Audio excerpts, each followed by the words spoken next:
Vamos louvar, agradecer o nome do nosso Deus.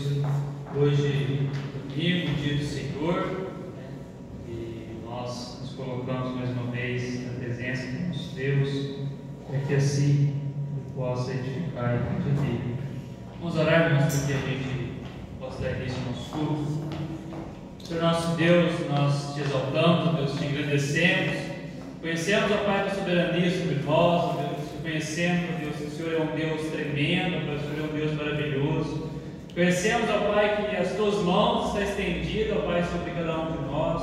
O Senhor é quem nos guarda, nos protege, nos livra. Pai, que o nosso coração, ó Pai, nessa noite está grato, Pai, por tudo que o Senhor tem feito em nossas vidas. Deus, que o Senhor venha sondar, ó Deus, em nosso coração, pois somos falhos, pois somos pecadores.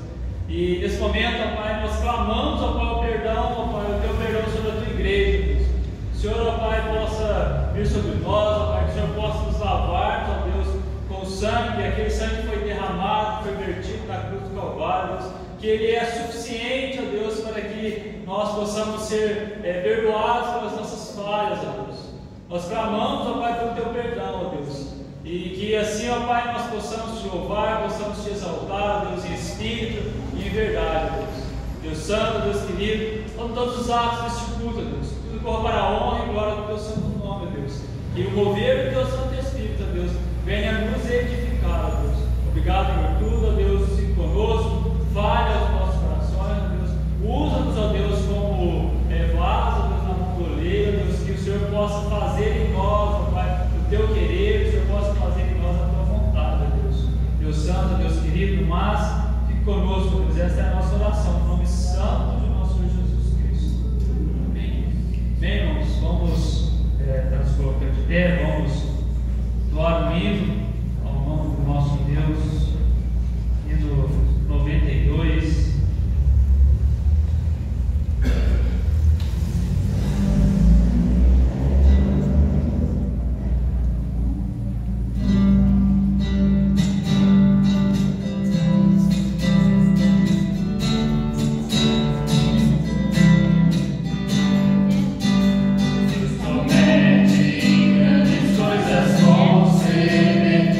Qualquer que peça, crendo que há de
Convido a igreja a abrir o Salmo 34. Salmo 34, versículo 4.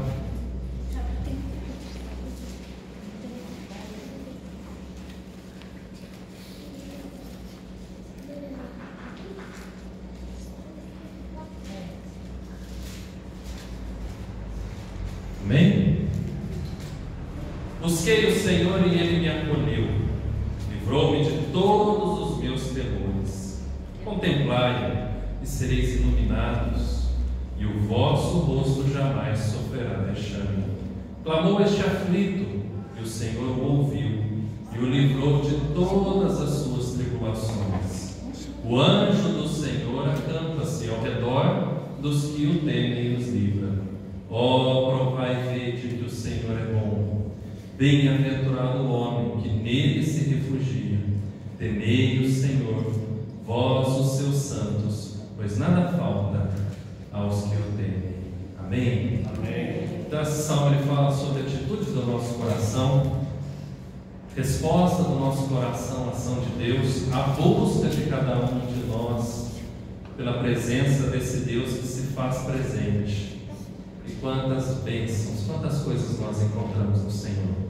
Versículo 4 ele diz que Ele nos livra de todos os nossos temores. Versículo 5 ele garante que nós não sofreremos vexame. Versículo 6 diz que Ele nos livra de todas as nossas tribulações. Versículo 7 ele garante que o seu anjo, preste bem atenção, o anjo do Senhor acampa-se ao redor dos que o temem e os livra. Aqui Ele já está nos agrupando como igreja em conjunto. E o versículo 8 vem um convite a cada um de nós: provai e vede que o Senhor é bom. Bem-aventurado, feliz é o homem que nele se refugia. E o versículo 9 diz: temei o Senhor, levai o Senhor a sério, acreditai e confiai.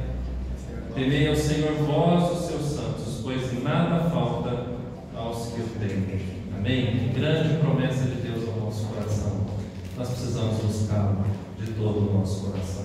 Buscar esse Deus que perdoa os nossos pecados, que cura as nossas vidas, que fortalece os nossos pés, os nossos braços cansados. Esse Deus que está aqui essa noite. Feche seus olhos, nós vamos orar. Vou dar um tempo à igreja, depois eu vou quebrar um momento de silêncio, orando em nome da igreja.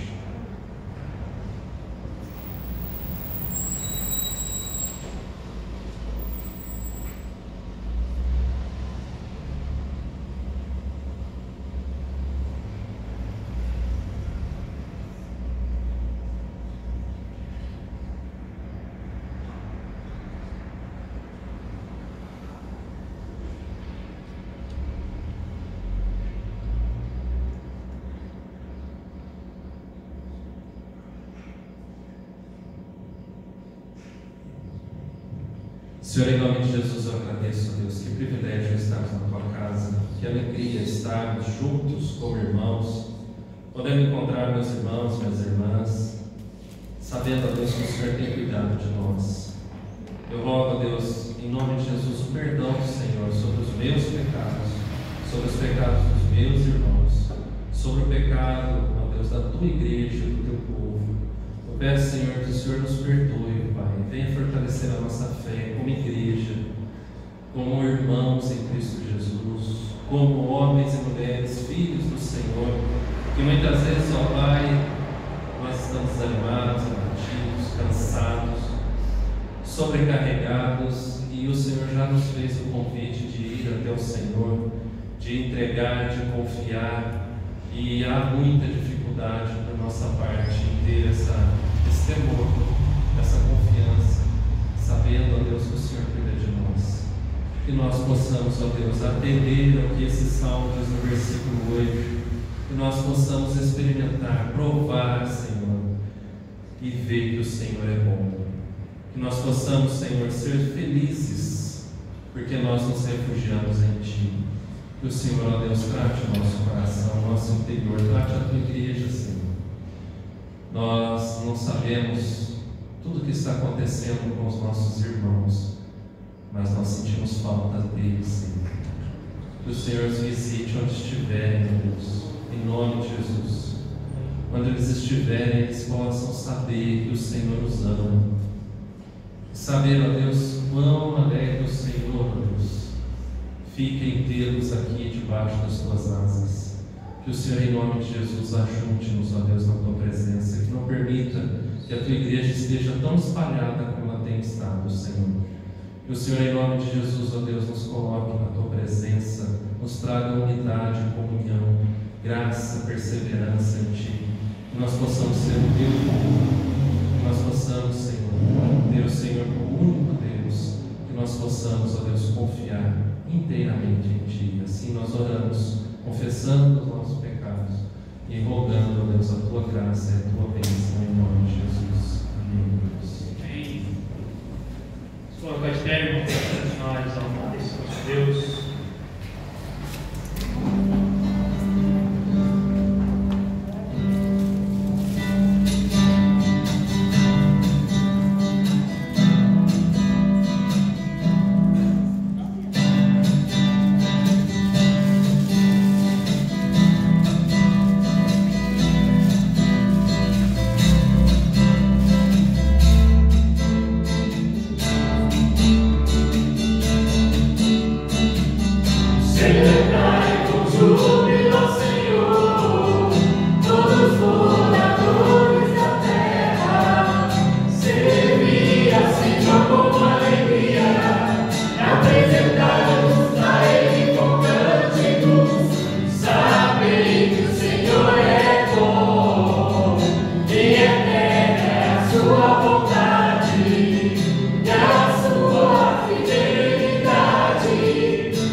Cantando ao pandeiro uma canção.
imortal, invisível, mas real, a Ele ministramos o louvor.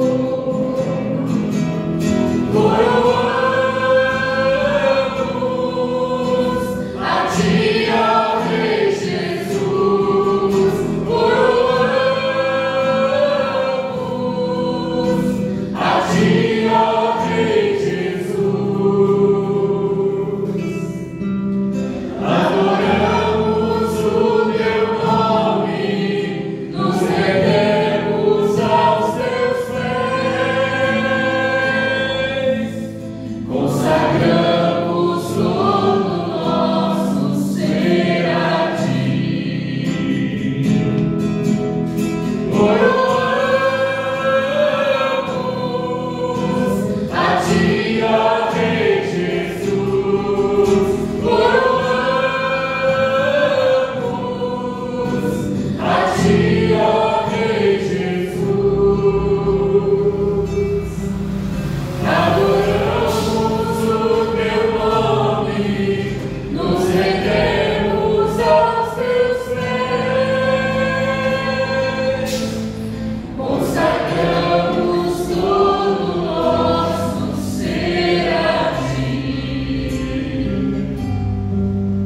Consagramos todo nosso ser a Ti.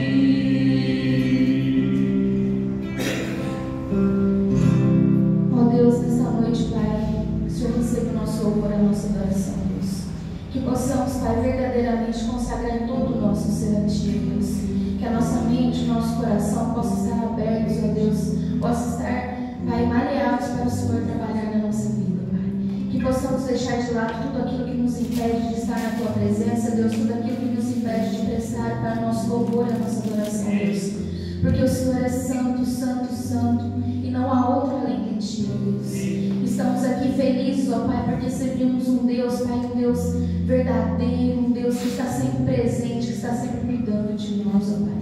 Nessa noite, Pai, vem estar falando ao nosso coração, Deus, e que a nossa mente possa estar voltada a Te adorar, Pai. Porque só o Senhor é merecedor de toda a honra, toda a glória e todo o louvor, Pai. É isso, é assim que eu oro e agradeço e Te peço perdão pelos meus pecados, no nome santo de Jesus. Amém.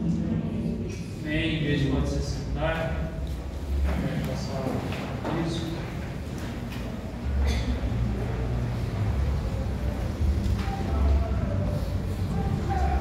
Lembra a igreja, né, que está orando, cada um que pegou o seu missionário, esteja orando, esteja aí tentando contato. Lembrar também que nós somos gratos pela semana missionária, terminou no sábado, né, terminou ontem. Eu agradeço a Deus pelo movimento que Ele fez com as igrejas. Peço a Deus que esse movimento não pare, mas que Ele contagie o nosso coração, aqueles irmãos e irmãs que não puderam estar, que possam da próxima estarem também continuarem firmes em oração. Quero também pedir à igreja, nos foi incumbido de dirigir um culto, um trabalho no dia 13, lá em Aiuoca, dia 13. Então, eu gostaria de contar muito com a presença de toda a igreja, Então, eu gostaria que os irmãos e as irmãs separassem esse dia, um sábado, dia 13. O culto lá vai acontecer às 18, mas eu gostaria que nós fôssemos antes para fazer um evangelismo na praça, convidar as pessoas, porque sair de Cruzília para entrar dentro de uma casa e depois vir embora, eu acho que essa não é a missão que Deus está nos dando. E não é para isso que Ele nos deu os dons e talentos que nós temos. Então, eu creio que Deus quer nos dar de uma maneira muito maior. Então, eu gostaria muito que a igreja estivesse presente. Eu gostaria que a igreja entendesse que essa é uma obra da igreja, não é uma obra de uma, duas, três pessoas. Então, separa o dia 13 para nós estarmos indo juntos, em peso, lá para a Aiuoca, pregar a palavra do Senhor, e assim contribuir com o trabalho que está nascendo lá. Amém? separa esse tempo. Talvez a ideia seja a gente sair daqui umas 3 horas da tarde, para estar chegando lá já direto na praça, mas nós vamos combinar, mas separa esse tempo. Aqueles que não puderem um pouco mais cedo, mas puderem ir para o culto, ótimo, mas tem que estar junto. A gente precisa andar junto como igreja, a gente está muito espalhado, a gente está muito pingado. Um reino dividido, disse Jesus, não subsiste. E Jesus não é rei de um reino dividido. Jesus é rei dos reis de um povo só. Amém? Amém. Então, lembrando disso, e pedir também à igreja que esteja orando pelo trabalho com as crianças no final do mês. Trabalho esse que vai estar acontecendo com as crianças e os pais. Então, já incentivando os pais, os avós a estarem presentes, que vai ser um trabalho direcionado às crianças e aos pais para entenderem um pouco o que é o culto infantil, o que é a escola dominical, como as crianças aprendem. Então será ministrada a palavra do Senhor ao coração de toda a família. Então que os irmãos possam estar orando por esse trabalho e os irmãos que estão conduzindo o trabalho também, que Deus possa abençoar. Amém? Amém. Nossa,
Convido a igreja em Lucas, Evangelho de Lucas, capítulo 9, a partir do versículo 28 de Lucas 9, 28 em diante.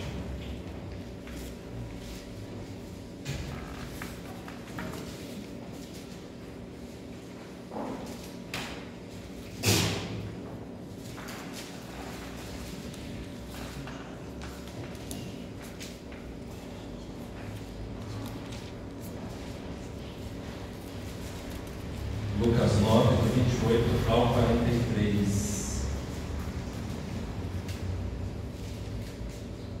Ainda tem aqui no culto um cartãozinho, quem não pegou ainda, é sobre o projeto Salão, um projeto que acontece entre os árabes. Então, é a pregação do Evangelho entre os árabes. Se algum irmão ou irmã quiser, é só pegar no final do culto comigo. A irmã Selmara pediu, então entrega para ela. Diz assim a palavra: cerca de 8 dias depois de proferidas estas palavras, tomando consigo a Pedro, João e Tiago, subindo ao monte com o propósito de orar, aconteceu que, enquanto ele orava, a aparência do seu rosto se transfigurou e suas vestes resplandeceram de brancura. Eis que 2 varões falavam com ele, Moisés e Elias, os quais apareceram em glória e falavam da sua partida que ele estava para cumprir em Jerusalém.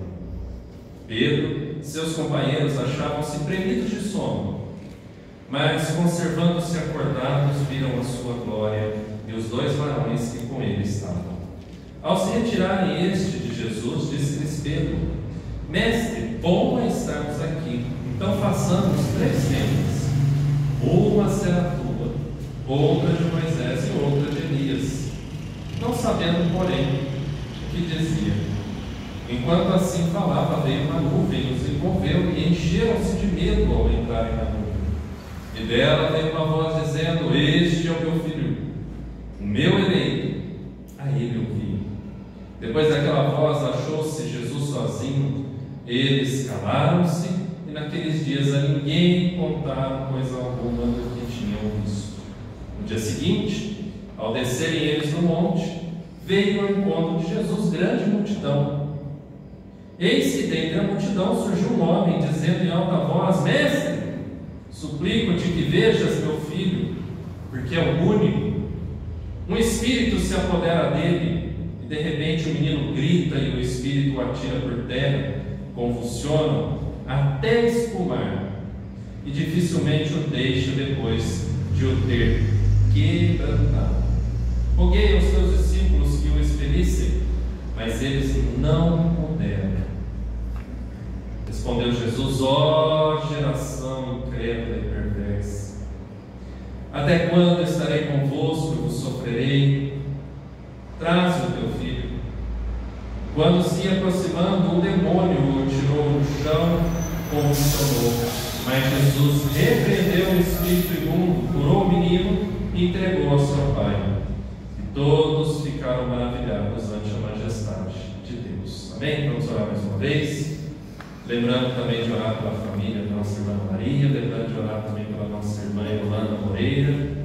Hoje eu estive visitando ela no hospital, ela teve uma leve melhora com a graça de Deus. Então peço que a igreja continue orando pela nossa irmã Yolanda Moreira. Vamos orar. Pai, em nome de Jesus, obrigado pela tua palavra. Fale conosco, Senhor. Nos abençoe com essa palavra, gravando no nosso coração, aplicando na nossa vida, enchendo o teu Espírito para podermos vivê-la segundo os teus propósitos da tua glória, sendo edificados, sendo igreja, sendo povo, ó Deus, teu. Que o Senhor, ó Deus, nos abençoe. Abençoe também, ó Deus, a família da nossa irmã Ana, trazendo consolo e conforto ao coração de toda a família. E de igual forma peço a bênção do Senhor sobre a vida da nossa irmã Yolanda e de toda a família. Se tenha misericórdia, possa, ó Deus, ministrar a cura e permitir que ela volte à sua casa e tenha a sua saúde restabelecida. Assim também por Dom Léo e sua saúde, e com todos os irmãos e irmãs que têm enfrentado, ó Deus, questões de saúde. Que o Senhor ministre a graça, a cura do Senhor, e que o Senhor também nos abençoe como igreja, ó Deus, em nome de Jesus. Amém e amém. Amém? Bem, igreja? Eu quero falar um pouquinho a respeito da necessidade do mundo. Eu não sei quantos de vocês têm percebido como o mundo, como as pessoas carecem do Senhor, como coisas difíceis, esquisitas e ruins estão acontecendo. E em meio a tudo isso, os nossos filhos estão crescendo, as nossas famílias estão convivendo, crianças abusadas sexualmente, abusadas emocionalmente, famílias abusadas emocionalmente, casais abusando um do outro emocionalmente, espiritualmente. Quando nós olhamos para o mundo lá fora, nós vamos vendo que o mundo está se desfazendo, coisas terríveis acontecendo. E a grande questão é como que nós estamos lidando com essa situação, nós, igreja. Porque eu quero chamar a sua atenção para esse texto. Eu sei que nós já meditamos nesse texto outras vezes, mas a palavra do Senhor é viva. Então não caia na enganação de Satanás falando assim: esse texto eu conheço muito bem. Abre o coração e deixa o Senhor Jesus falar ao seu coração. Eu quero chamar a sua atenção para olhar para a palavra, e a partir do versículo 8, eu gostaria que você entendesse o que esse pai está passando. Olha só o que diz o versículo 38 em diante. Eis que dentre a multidão surgiu um homem dizendo em alta voz: Mestre, suplico-te que vejas meu filho, porque é o único. Olha que interessante que esse pai ele sai do meio de uma multidão angustiado, Ele não se importa com o que as pessoas vão pensar ou fazer com ele. O que ele se importa mesmo é levar o seu caso diante de Jesus. Ele quer levar o seu caso, ele precisa levar o seu caso. E que caso é esse? Eu quero que você preste muito bem atenção no texto, porque há um propósito que acontece inclusive nos dias de hoje, que nós precisamos despertar. Ele diz assim: suplico-te que veja meu filho. Por quê? O que está falando aí? Porque ele é o único filho. Então o pai, pedindo socorro pelo seu único filho, ao único filho de um pai que pode socorrer. Presta bem atenção nisso. Esse pai que tem o seu único filho precioso, ele pede socorro a Jesus. Por quê? O que está acontecendo com o seu filho? O texto diz assim, versículo 39: um espírito se apodera dele e de repente o menino grita e o espírito atira por terra. E essa palavra menino é uma palavra utilizada para uma criança que está no ventre da sua mãe. Quando Jesus vai perguntar, e mais especificamente a palavra, Jesus vai perguntar a esse pai desde quando isso acontece. Desde quando isso acontece? E aí o pai vai dizer que é desde o nascimento, só que não é desde o nascimento simplesmente. Quando o pai está falando desde o nascimento, ele está falando desde a concepção. Quando a gente fala desde o nascimento, é quando a mulher dá a luz e pega a criança nos braços, não é isso? Aqui não, essa palavra ele está dizendo desde que ela ficou grávida, essa criança passa por isso. Vocês já imaginaram isso? Um bebê no seu ventre sendo tratado dessa maneira por Satanás? Esse texto está chamando a nossa atenção para a seriedade do mundo espiritual que está à nossa volta. A gente vai vivendo como se tudo se resumisse ao que a gente está vendo, e a gente não está percebendo o que está acontecendo com as nossas crianças e, em consequência disso, com as nossas famílias, os nossos lares. Nós não estamos prestando atenção nisso.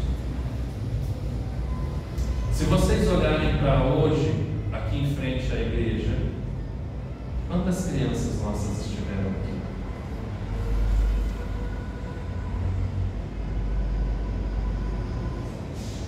Então eu quero chamar sua atenção para esse texto, e ele vai dizendo assim: olha o que Satanás é capaz de fazer com uma criança, desde o ventre até a sua adolescência, porque aqui esse menino, ele já está da adolescência para a mocidade, então ele está em torno de 14 anos em diante, né? Ou seja, desde o ventre, essa criança é tratada dessa maneira até aquele momento. Você começa a entender por que esse pai não se importa com a multidão, por que esse pai sai do meio da multidão e começa a gritar e aclamar Jesus. Porque Jesus é a única saída para esse pai. Jesus é a única luz em meio a tamanhas trevas. E ele diz aqui então: um espírito se apodera dele. Presta bem atenção nas palavras fortes. Não tem vontade, nem da criança, nem dos pais. Essa criança e essa família está à mercê de Satanás. Ele faz o que ele quer com essa família. Porque pensa comigo, ele está escravizando o menino e, consequentemente, ele está escravizando a família. Pensa na vida que esse pai leva desde o ventre. Pensa na vida que essa mãe leva.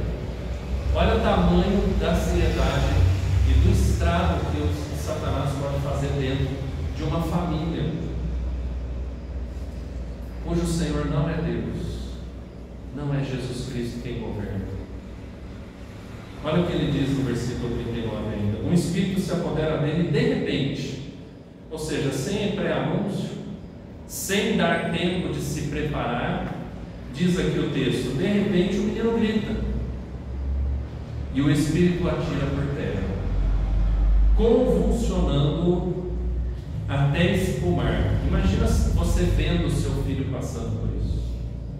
Imagina o seu filho passando por isso uma vida toda. Imagina você, pai, você, mãe, se acostumando a ter isso dentro de casa. Porque eu quero, assim, de uma forma muito sincera, a gente se acostuma com isso. Não é nada agradável, mas a gente se acostuma. A gente se acostuma. Gente, a coisa mais triste é a gente olhar lá fora, é andar, passar pelas ruas e ver famílias inteiras se lançando a Satanás as coisas do mundo, mesmo sabendo do estrago que ele faz,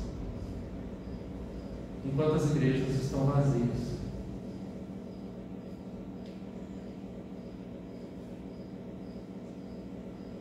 Isso é sinal de que as pessoas não estão levando a sério as coisas que estão acontecendo.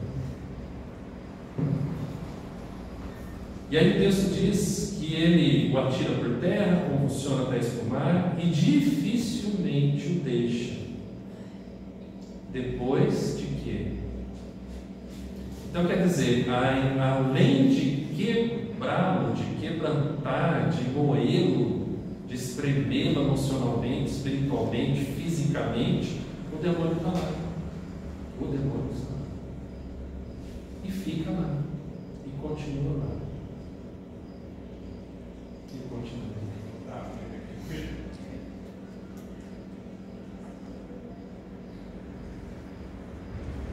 Como olhar para o mundo que carece tanto de Cristo, gente? Como olhar para o mundo como igreja, nós como igreja, olhar para o mundo desse jeito e não se importar? Então aqui eu quero tirar algumas lições para nós do porquê que o mundo está desse jeito. Minha irmã comentou comigo aqui antes do culto que fizeram a limpa no cemitério. Roubaram todas as placas, etc. Onde está o respeito? Onde está o temor? Não tem, gente. Agora, para ter acontecido isso, acontecem coisas piores que a gente não presta atenção. A maneira de se tratar, a maneira de conversar, a maneira de se relacionar na sociedade, hoje está. As palavras são palavras torpes, vazias, entrando nas nossas casas, pelas nossas televisões, pelas músicas. Coloca na internet as 10 melhores músicas, ou as músicas que estão nos 10 primeiros lugares, e olha a letra delas, se tiver letra. A sociedade está desse jeito. E aí eu gostaria de chamar a sua atenção para a resposta de Deus a essa situação. A resposta de Deus a essa situação é a igreja. Mas como que a igreja está? Como que nós estamos?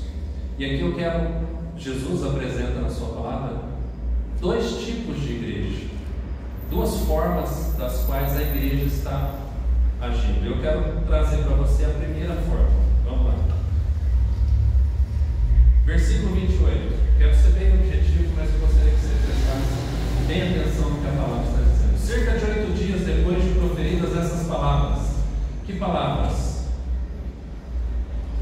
Se você olhar os versículos anteriores, Jesus vai estar falando assim a partir do versículo 23. Volta lá para 23, por favor, Mateus. Lucas 9, 23. Eu vou lendo, você só vai prestando atenção.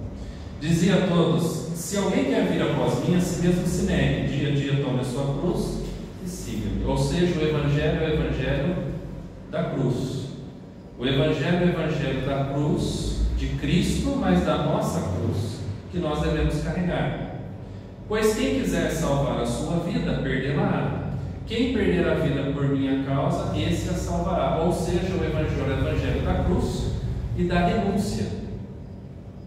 Nós não vivemos mais, mas Cristo vive em nós.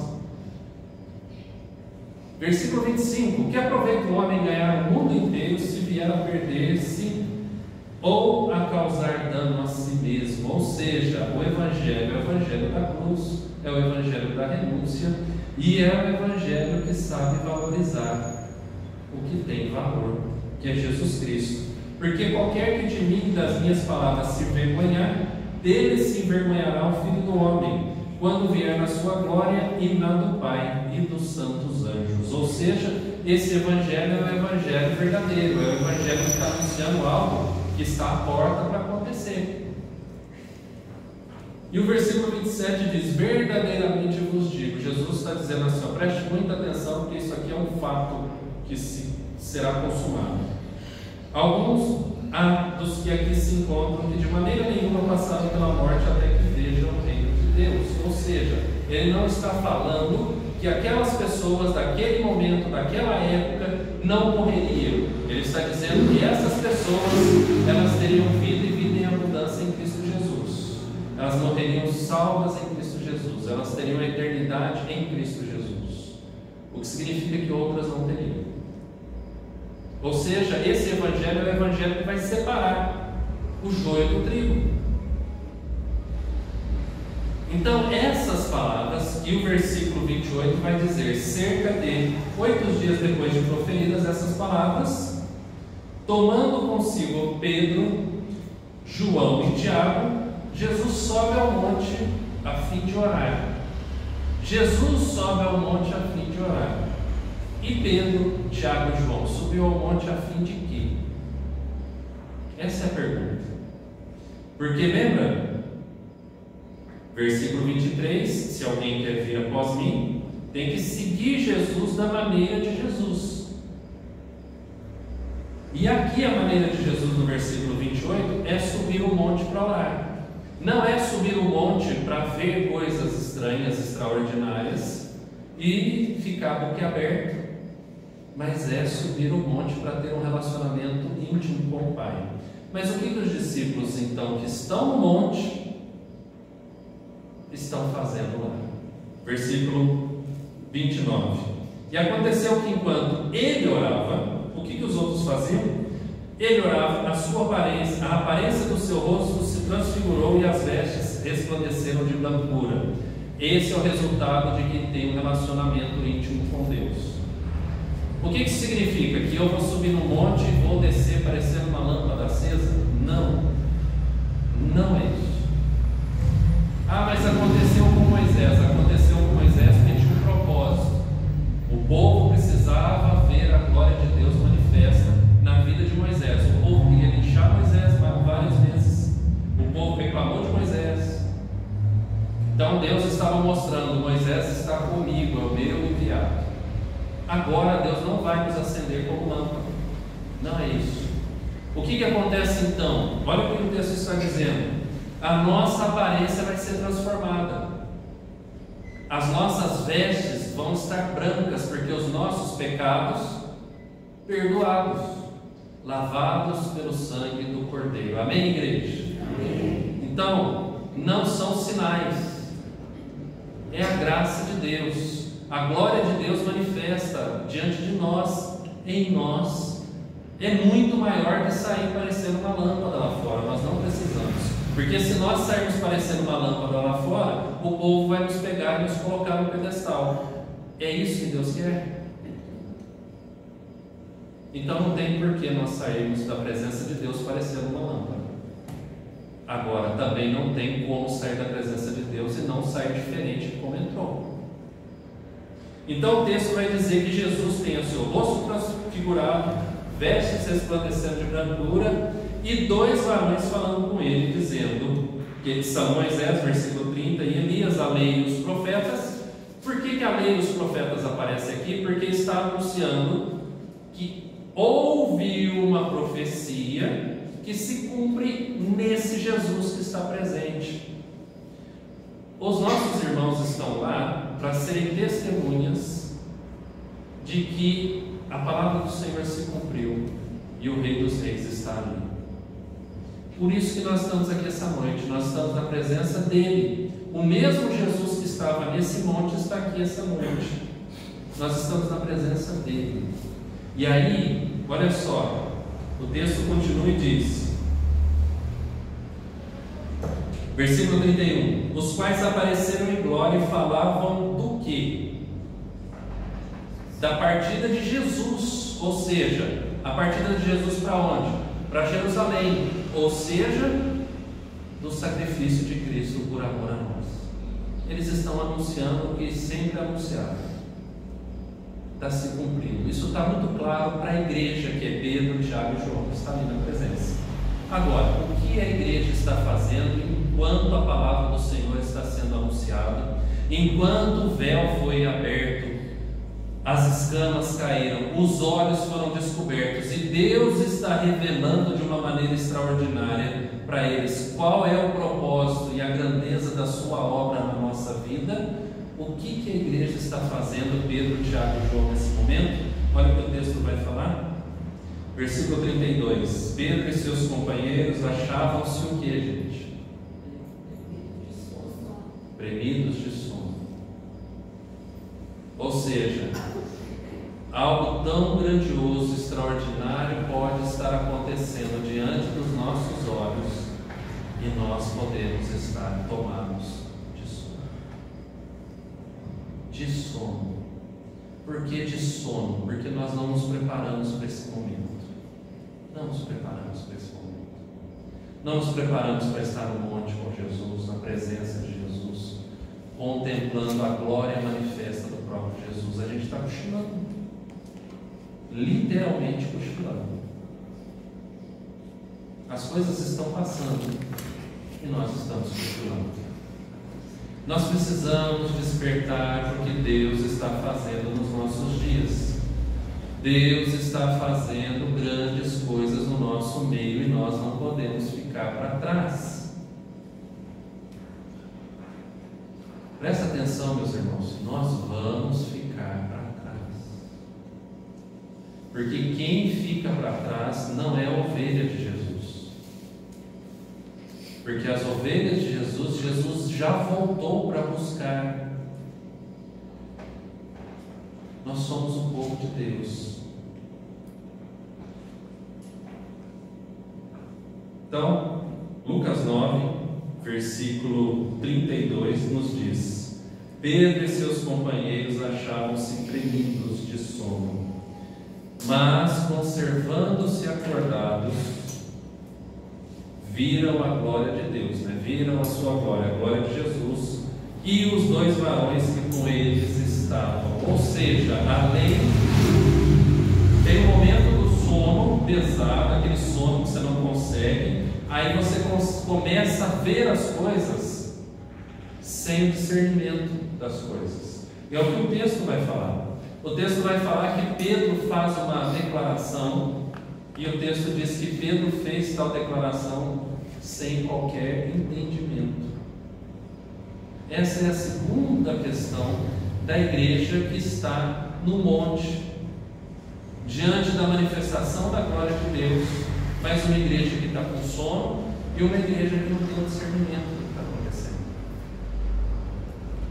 Uma igreja que não sabe reconhecer quem é Jesus, quem é a lei e quem é os profetas. Uma igreja que quer colocar todo mundo no mesmo pé de igualdade. Ou seja, uma igreja que não sabe da razão da sua fé. Uma igreja que só bebe leite, não está comendo alimento sólido. Porque o texto vai falar, no versículo 32 no final, que eles viram a glória de Jesus, os dois varões que com ele estavam. Ao se retirarem estes de Jesus, ou seja, Moisés e Elias saem de cena, Pedro vai dizer: Mestre, bom é estarmos aqui. Que coisa boa nós estarmos aqui. E não é bom estar aqui, gente?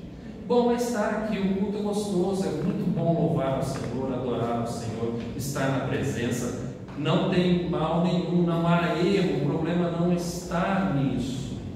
O problema é entender que é só aqui que é possível viver isso e não querer ir embora daqui.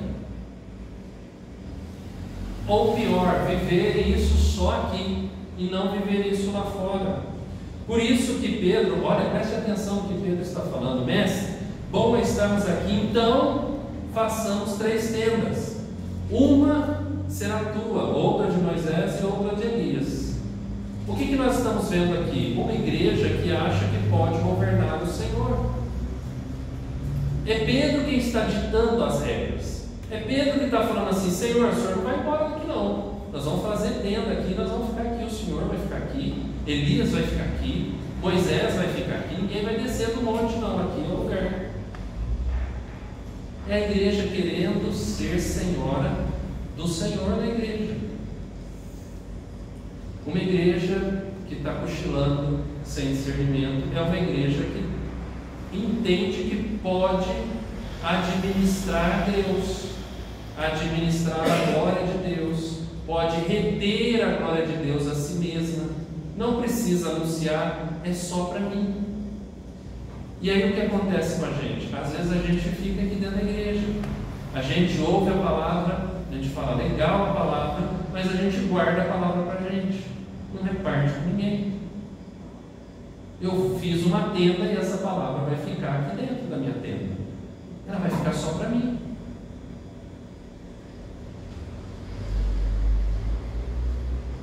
Essa é a igreja do monte. Parecia que a igreja do monte era para ser a igreja mais forte, mas é uma igreja que está com sono, uma igreja que está sem discernimento. Por isso que o texto diz no versículo 33, final dele, que eles não sabem o que dizem. Não estão sabendo o que dizem.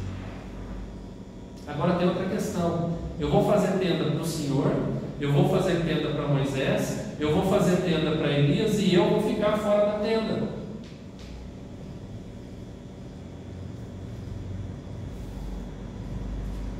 O que Jesus fez? Jesus nos colocou dentro do Santo do Santo quando rasgou o véu. Não é para a gente ficar do lado de fora. Nós somos o povo de Deus. Aquele, versículo 23: se alguém quer vir após mim, a si mesmo se negue dia a dia, tome a sua cruz e siga-me. É junto com Cristo, não é do lado de fora.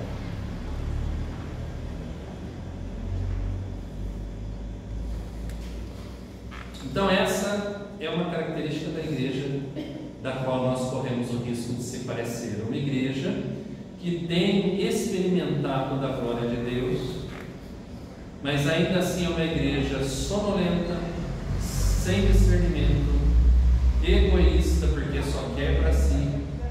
Não é uma igreja que anuncia, não é uma igreja que quer estar no meio do povo. Essa é a igreja que quer estar no lugar mais alto. Aí vem a outra igreja que o Senhor vai apresentar nesse texto.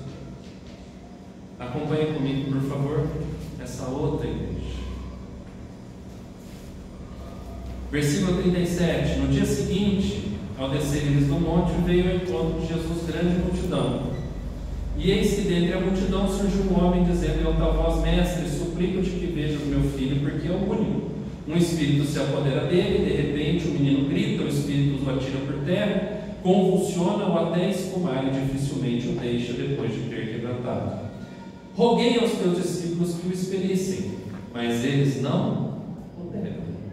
Aqui nós vemos então uma igreja sem poder, uma igreja de Cristo, uma igreja reconhecida como discípulos de Cristo. Então as pessoas olharem para nós, elas falam assim: esse pessoal é discípulo de Jesus. Mas quando elas procuram Jesus em nós, elas não encontram, porque é uma igreja que falta poder. É uma igreja que tem aparência de igreja, mas não tem essência de igreja, porque a essência da igreja é Jesus Cristo. Ele é o Senhor. Essa é a igreja que ficou no vale enquanto Jesus foi ao monte. É uma igreja que está no meio do povo, é uma igreja que está envolvida com as pessoas, mas é uma igreja que não faz diferença alguma. Vocês conhecem igrejas assim? Que estão no meio da sociedade, mas não faz diferença nenhuma? A gente tem visto isso no livro de Atos, mas se a gente andar pelas ruas da cidade, nós vamos ver muitas igrejas, muitas igrejas. Agora a pergunta é: por que a cidade não está melhor por causa disso? Aí a pergunta, mais uma vez, é olhar para si mesmo e se perguntar por que nós estamos aqui e a cidade não está melhor do que era. Eu quero fazer uma pergunta para nós, uma pergunta bem sincera que a gente precisa responder para nós mesmos. Onde eu estou é um lugar melhor porque eu estou lá? A minha vida tem feito diferença no lugar que eu estou para as pessoas que convivem comigo? José foi para a casa de Potifar, vendido pelos irmãos. Então não é a circunstância. José foi para a casa de Potifar, vendido pelos irmãos. A casa de Potifar não ficou melhor? Aí a mulher de Potifar travou tudo aquilo lá. José foi preso. A prisão não ficou melhor porque José estava lá? Então não é o lugar, não é a circunstância. Eu fui injustiçado. Não tem problema. Onde nós estamos? Nós somos, disse Jesus, a luz do mundo, nós somos o sal da terra. As coisas precisam ir para melhor, a melhor. Mas aqui nesse texto não foi para melhor. Sabe por quê?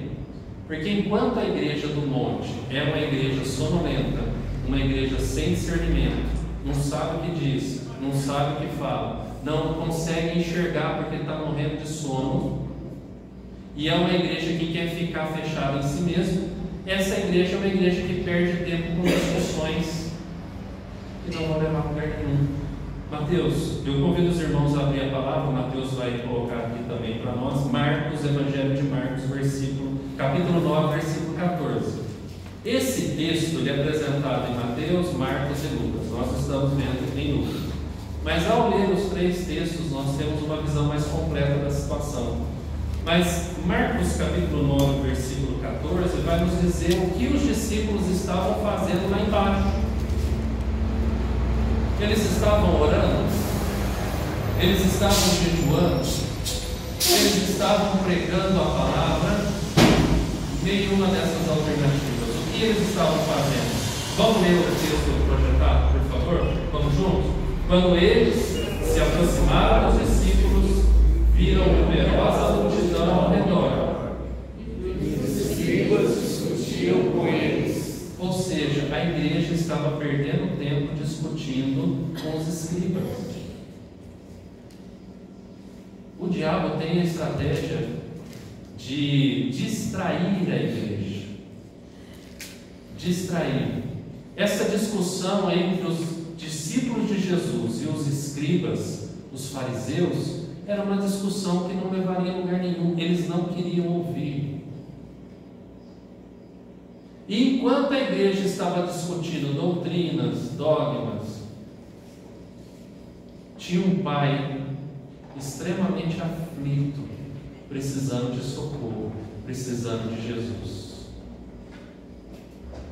Aqui os irmãos conheciam muito bem a palavra, mas não tinham poder em si mesmo. Não tinham poder. Já imaginou, gente? Conhecer muito bem a palavra, mas não ter poder nenhum, autoridade nenhuma. Vocês lembram daquele episódio que nós estamos estudando em Atos, dos filhos do sumo sacerdote que foram expulsar o demônio, os demônios que estavam no homem, e aí eles disseram: eu conheço o Paulo, eu conheço o Deus de Paulo, mas vocês, quem são? E avançou em cima deles e bateu neles, quase os matando, despiu que eles fugiram envergonhados. Onde está o poder da igreja nos dias de hoje, meus irmãos? Que poder que nós temos hoje? Que autoridade que nós temos para falar em nome de Jesus? Qual é a autoridade? Gente, vocês estão assistindo a televisão, vocês estão vendo onde o nome da igreja está indo, gente? O nome da igreja está entrando em discussões que não vão a lugar nenhum. E o nome de Cristo está sendo envergonhado diante de tudo isso. É só olhar. não tem nada a ver com se posicionar como igreja. Eu creio, eu concordo que a igreja ela tem que se posicionar, mas ela tem que se posicionar com autoridade. E esses que estão falando que estão se posicionando como igreja não têm nenhuma autoridade no nome do Senhor. É só olhar. Pelos frutos conhecereis a árvore. Autoridade para se posicionar na sociedade é alguém que fala sobre algo que conhece. Quando nós vamos lá na liderança das cidades, em qualquer área da liderança, nós temos que falar com propriedade sobre a necessidade do povo, propor soluções das quais nós fazemos parte das soluções. Não é só sentar e apontar, não. Mas que autoridade nós como igreja estamos tendo? Se nós ficamos discutindo coisas e não vivemos coisas. Nós precisamos viver, nós precisamos pôr a mão na massa, nós precisamos pregar a palavra. Para quantas pessoas eu falei de Jesus essa semana? Faça essa pergunta assim. Para quantas pessoas eu falei de Jesus essa semana? E eu estou falando falar de Jesus. Eu não estou dizendo para esbarrar nisso.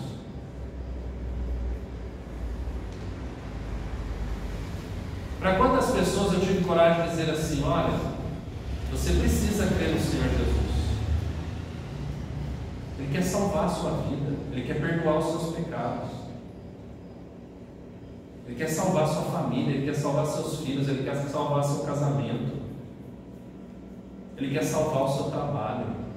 Para quantas pessoas a gente apresentou Cristo como Salvador?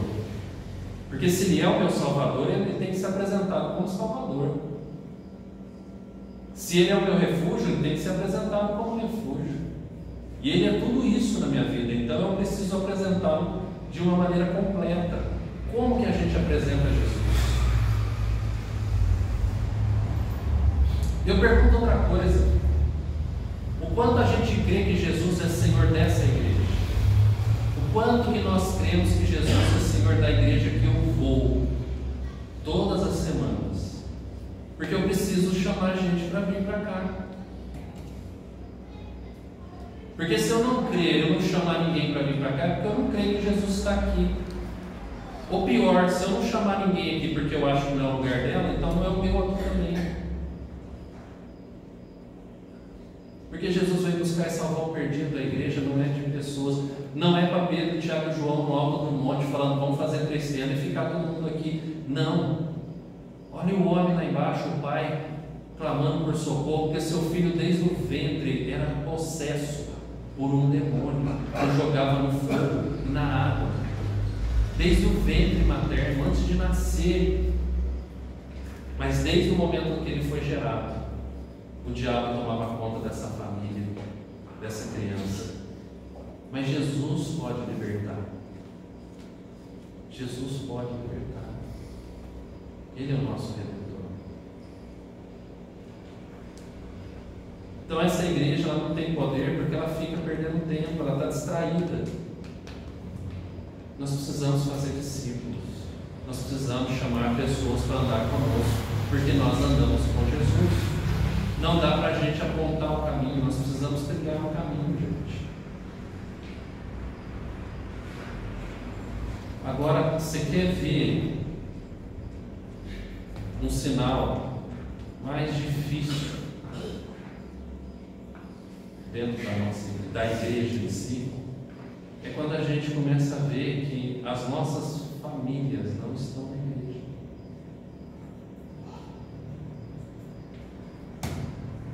Eu quero falar,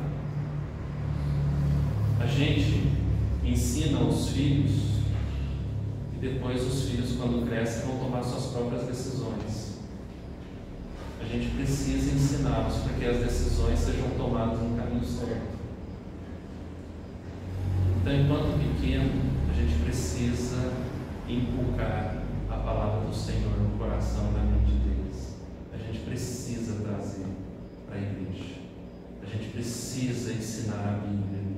A gente precisa orar com os nossos filhos, porque vai chegar um tempo que eles não vão querer saber disso, mas a palavra já está lá. A palavra já está lá, gente. Não perca a oportunidade.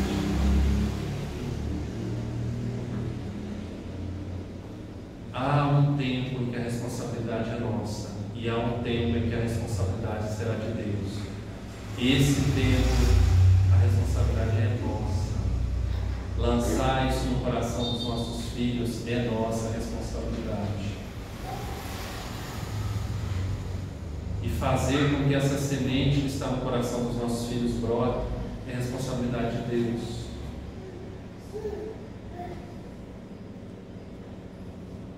Então o texto está falando dessa igreja que não tem poder porque fica discutindo com os fariseus, com os escribas, discutindo coisas que não vão levar a lugar nenhum, gente.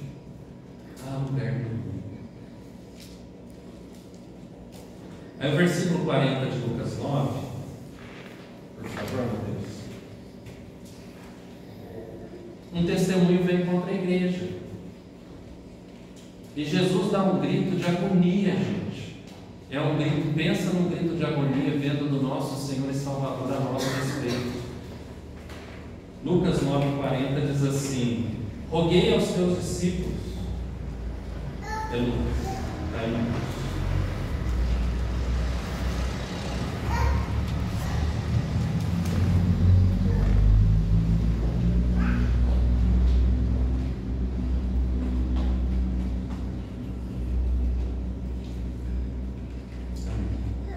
Roguei aos teus discípulos que o expelissem, mas eles não puderam. Isso é um testemunho contra nós, porque no versículo seguinte, 41, Jesus responde: ó geração incrédula e perversa. Ele está falando de quem, gente?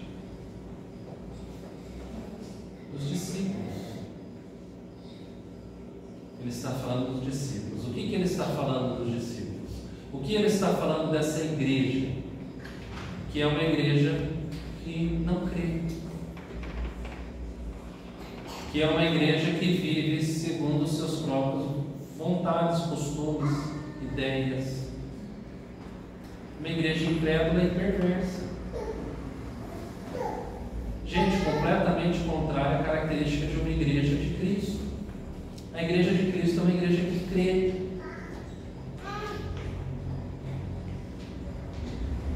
Até quando estarei convosco e vos sofrerei? Até quando? Até quando nós vamos matar Cristo todos os dias, gente? Até quando? Até quando a gente vai continuar pecando de propósito? O pecado tem que ser um acidente na nossa vida.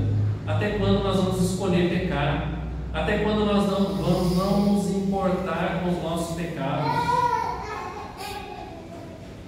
Gente, nós precisamos ter comunhão com o Senhor. Nós precisamos experimentar mais do Senhor. Ele tem algo precioso para que nós possamos experimentar. Ele quer nos levar a lugares mais altos, diz a palavra. A palavra diz que nós subiremos com asas como águias. Mas nós precisamos ter essa comunhão com o Senhor. Ele abriu as portas. Ele escancarou as portas para que nós possamos ter essa comunhão com Ele. É muito bom, é muito melhor que fazer tendas. O que Pedro falou é muito bom estar aqui. É pouco diante do que Deus quer oferecer, é pouco diante do que Deus quer que nós venhamos a experimentar. A palavra diz que nem olhos viram, nem ouvidos ouviram, nem jamais penetrou no coração do homem o que Deus tem preparado para nós. E sabe aonde está isso? Em Cristo Jesus, o autor e consumador da nossa fé. Em nenhum outro lugar mais, em nenhuma outra pessoa mais. A nossa satisfação está no Senhor. A nossa satisfação está no Senhor. Eu quero caminhar para encerrar, por quê? Porque, olha, o texto ele é muito próprio para nos mostrar. Enquanto Jesus, o prazer dele era a oração, o prazer dos discípulos era a distração e o sono. Jesus sobe para o monte para orar. Jesus vigia longas horas. Jesus ora todo o tempo, em todo lugar. Jesus está orando. O discípulo de Jesus tem que amar a oração. O discípulo de Jesus tem que amar estar na presença de Deus. O discípulo de Jesus tem que amar a palavra de Deus mais do que todas as coisas. Mais do que todas as coisas. Eu só vou conhecer a Deus depois que eu conhecer a sua palavra. Eu só vou conhecer a Deus depois que eu conseguir conversar com Deus e aprender a reconhecer a sua voz nas orações, nos clamores, nas buscas por Deus. Gente, Jesus orava de madrugada. Ah, pastor, mas eu preciso descansar de madrugada. Pensa na agenda de Jesus, gente. Jesus passava desde a hora que acordava até a hora de dormir, expulsando demônios, repreendendo, curando enfermos, repreendendo esse povo desajuizado que ficava discutindo atrás dele, curando enfermos, ressuscitando mortos. Jesus não tinha tempo para comer, para beber, para dormir. Ele não tinha tempo para ele sozinho. Quando ele ia dormir um pouco, os discípulos estavam lá: mestre, o senhor não se importa que não pereçamos? E Jesus nunca abriu mão da oração. E a oração de Jesus nunca foi oração de 5 minutos, nunca. No Getsemane, Jesus vira para eles e fala assim: vocês não puderam orar comigo por nem 1 hora. Jesus está falando assim: 1 hora é pouco, e nem um pouco vocês conseguiram orar comigo. Intimidade com Deus requer tempo, esforço, renúncia, amor, temor. Experimentar a Deus não é para qualquer pessoa, é só para o povo dele. Ter prazer em Deus é só para quem experimenta de Deus. E ensinar os nossos filhos e os filhos dos nossos filhos a terem esse prazer, eles olharem para nós e através de nós experimentarem. A gente ensina os filhos a dirigir, e geralmente a gente ensina errado, porque a gente dá o carro na mão do filho sem ele poder pegar. Tem muitos pais e muitas mães que ensinam os filhos a beber, a fumar, a usar droga. Tem muitos pais que ensinam os filhos a mentir, a se prostituir. E não só se prostituir sexualmente, não, a se vender, a achar que a vida é baseada em dinheiro. Gente, isso é prostituição. Pensar só na carreira profissional é prostituição. É abrir mão do seu relacionamento com o noivo e se vender para o mundo lá fora. Deixar Deus para segundo plano é isso. O povo de Deus, o assunto é tão sério, gente, que o povo de Deus pegou um profeta e fez o profeta casar com uma prostituta e falou assim para o povo: é isso aqui que vocês estão fazendo. É isso aqui que vocês estão fazendo. Vocês estão sujando. Vocês estão envergonhando. Então, quando nós olhamos para o texto, gente, nós vemos o que o diabo está fazendo. O diabo pega o filho único desse homem, porque Deus deu o seu filho único por amor a nós.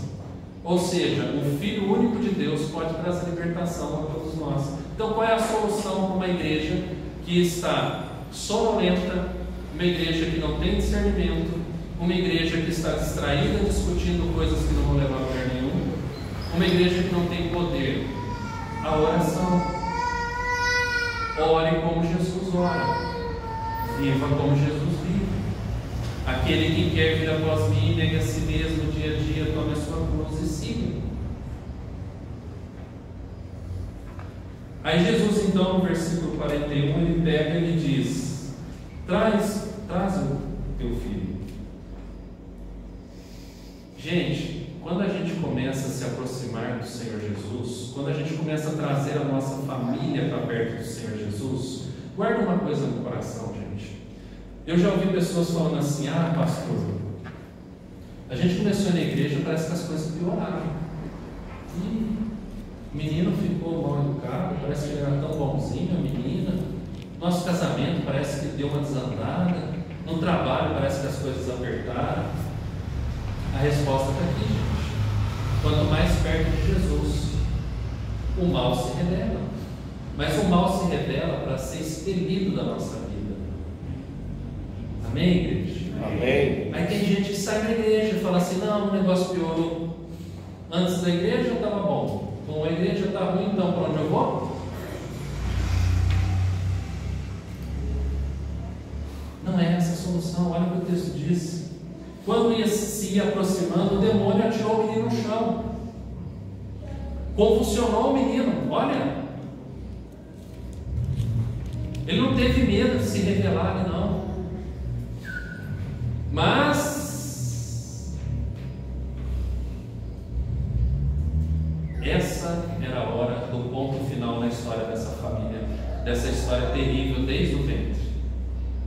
Mas, diz o texto, Jesus repreendeu o espírito imundo, curou o menino e entregou ao seu pai. 3 coisas que Jesus fez que não existiam nessa família e que Ele quer fazer através da vida da igreja, quando Ele venceu a morte na cruz, quando Ele foi assunto ao céu e disse: eu preciso ir para que o Espírito Santo venha e do alto sejais revestidos de poder. E nós somos uma igreja que foi revestida de poder do alto, do poder de Deus. Nós não podemos viver de qualquer jeito, nós não podemos ditar como Deus vai fazer. Ó Senhor, o Senhor vai ficar aqui dentro dessa igreja, tá? Aqui tá bom. Então assim, quando eu quiser, eu vou lá na igreja, a gente faz um louvor, um culto, uma adoração, eu saio muito satisfeito e só. Não. O povo lá fora, o povo lá do vale, está clamando, pedindo socorro. E a resposta do Senhor somos nós. Nós não podemos sair daqui da porta para fora como: coitado, Senhor, coitado de mim, eu não posso ajudar esse povo. Claro que pode. Um garotinho tinha 5 pães e quantos peixes? E alimentou quanta gente, gente. Agora pensa uma pessoa levar comida para tudo isso de gente. Não tem como. Mas em Jesus tem. Jesus diz: foste fiel no pouco.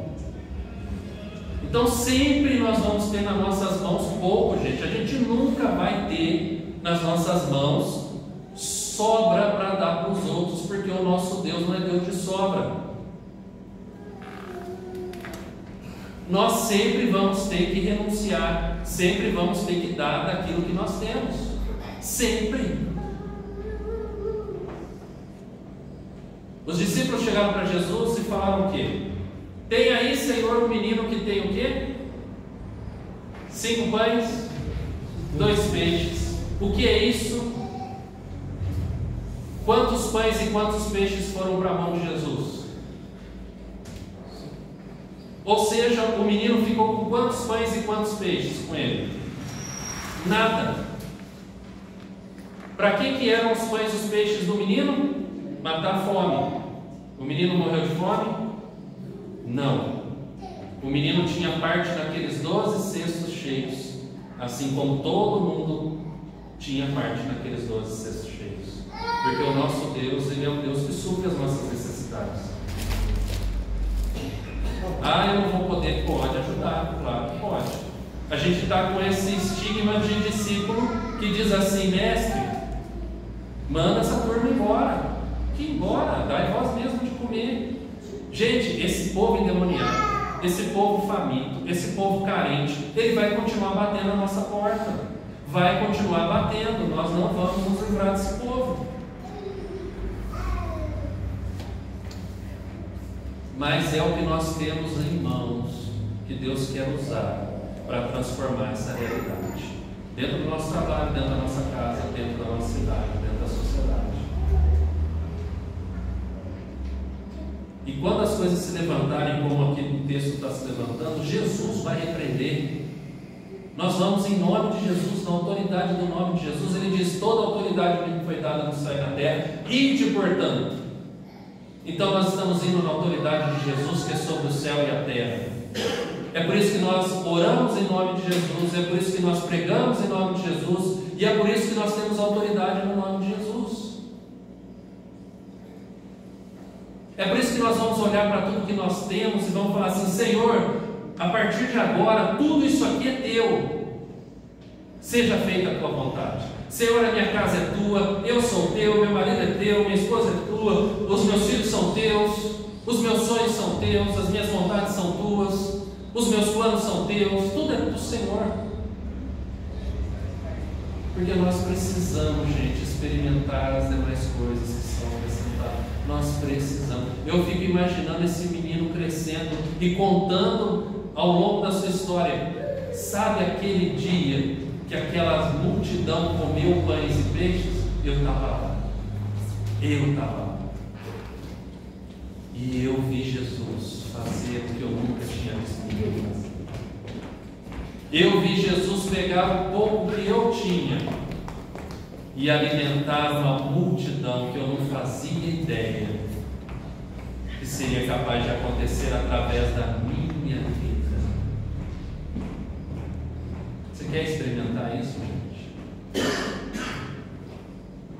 Tem que permanecer firme, porque a hora que o inimigo levantar, ele vai levantar, gente. Ele vai levantar, porque era dele e agora não é mais. A Bíblia diz que ele é um valente, não é? E que para conseguir libertar do valente, o que o Senhor teve que fazer? Amarrar o valente. Então não é uma coisa simples, gente. Não é assim, agora eu não quero mais. Não. O Senhor Jesus, gente, agora está sendo travada uma batalha pelas nossas vidas. Jesus chegou para Pedro e disse assim: Pedro, Satanás hoje pediu a tua alma, querendo te peneirar, e eu roguei por ti.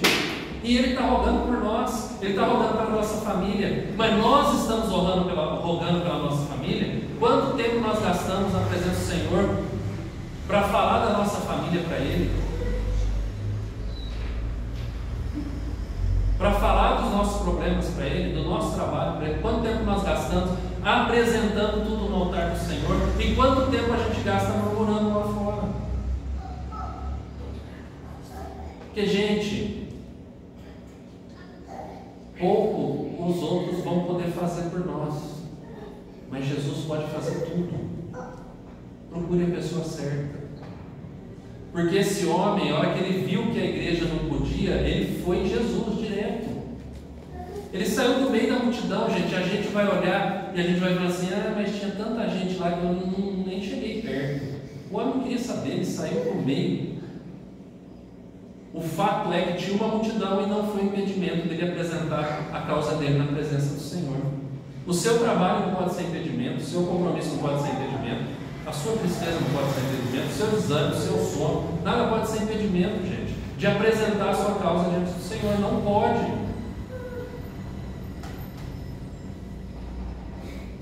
Jesus repreendeu o espírito imundo, primeiro. Segundo, Jesus curou o menino. Ah, pastor, mas onde que está falando que ele estava doente? Gente, o que o espírito imundo fazia com o menino? Jogava fogo, jogava água, fazia o menino gemer. Como é que estava o menino? Jesus curou o menino. Jesus faz infinitamente mais do que pedimos ou pensamos. O Pai queria que libertasse, Ele libertou, Ele curou e ainda devolveu o menino, restituiu o menino ao Pai. Agora o Pai tem um filho, o Filho único, em suas mãos. Agora ele pode ser pai. Até agora ele não era pai. O menino pertencia ao demônio.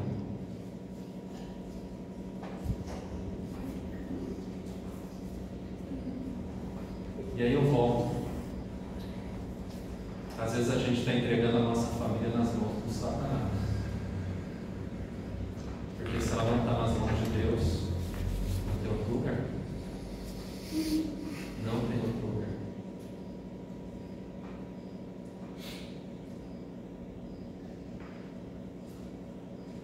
Enquanto nós estamos na igreja, tem uma festa lá na praça. Se eu deveria estar na igreja e eu estou na festa, eu estou onde? A palavra Satanás significa inimigo. Ele quer tirar o lugar de Deus, quer tomar o lugar de Deus para si. Ou seja, se eu não estou na presença de Deus, é uma lógica muito simples, gente. A gente não está levando a sério essas coisas. A A gente está achando que é questão de tempo. Ah, é tempo, pastor. Hoje não dá, amanhã dá. A própria palavra diz: hoje, se você ouviu a voz do Senhor, não entristezais o vosso coração. E essa palavra tem doído muito o meu coração, porque a gente não dá conta mais. Eu coloquei diante de Deus e falei: Senhor, eu não quero mais ficar parecendo aquele disco riscado. Eu preciso experimentar mais o Senhor. Eu preciso.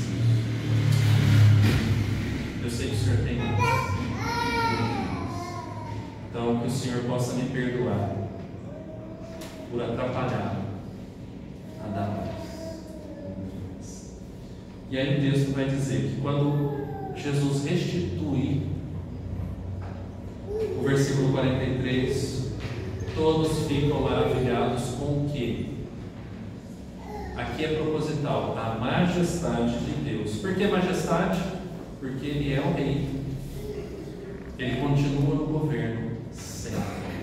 Ele é digno da nossa adoração, do nosso louvor, da nossa dedicação. O nosso tempo é de Deus. Gente, lembra da história de José e Maria?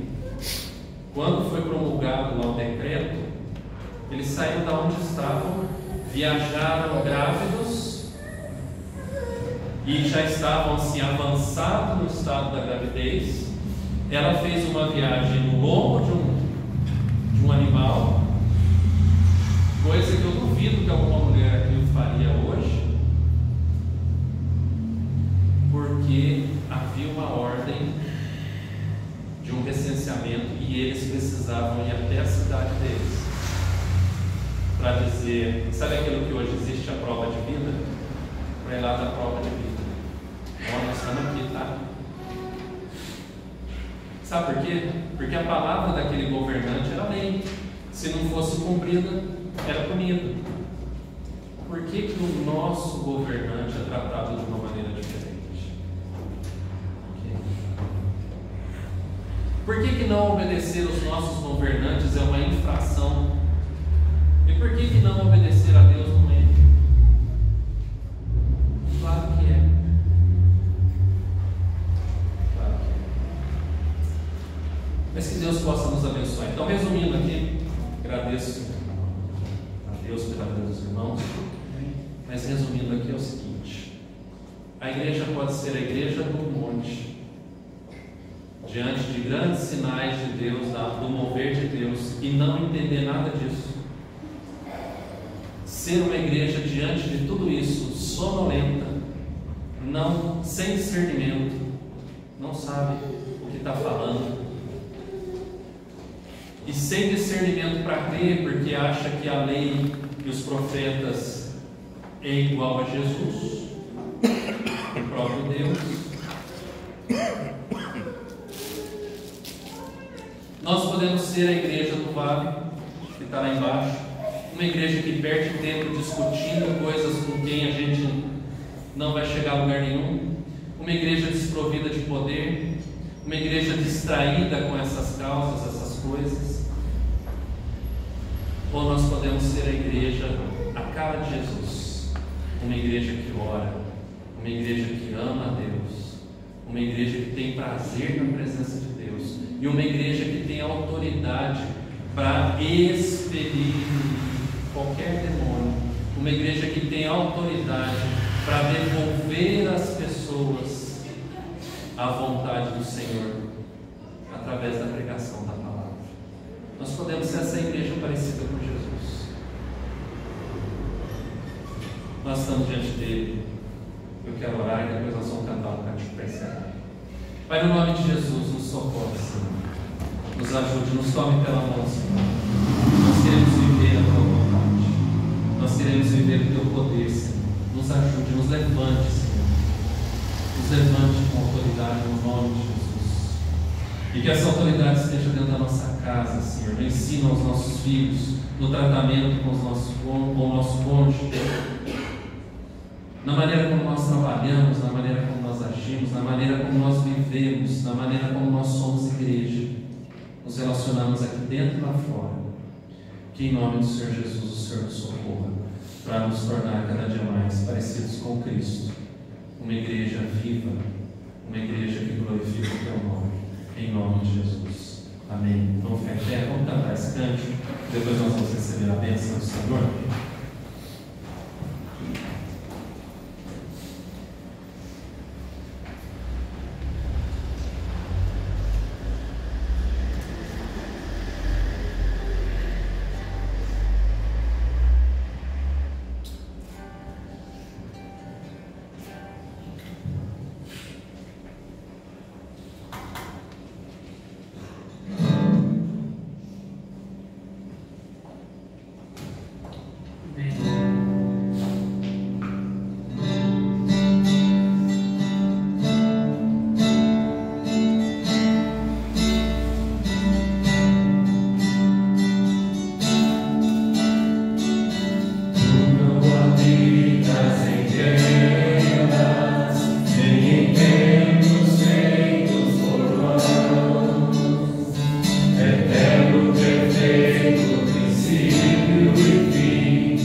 que nós possamos viver nas virtudes do Senhor e para a glória do Senhor.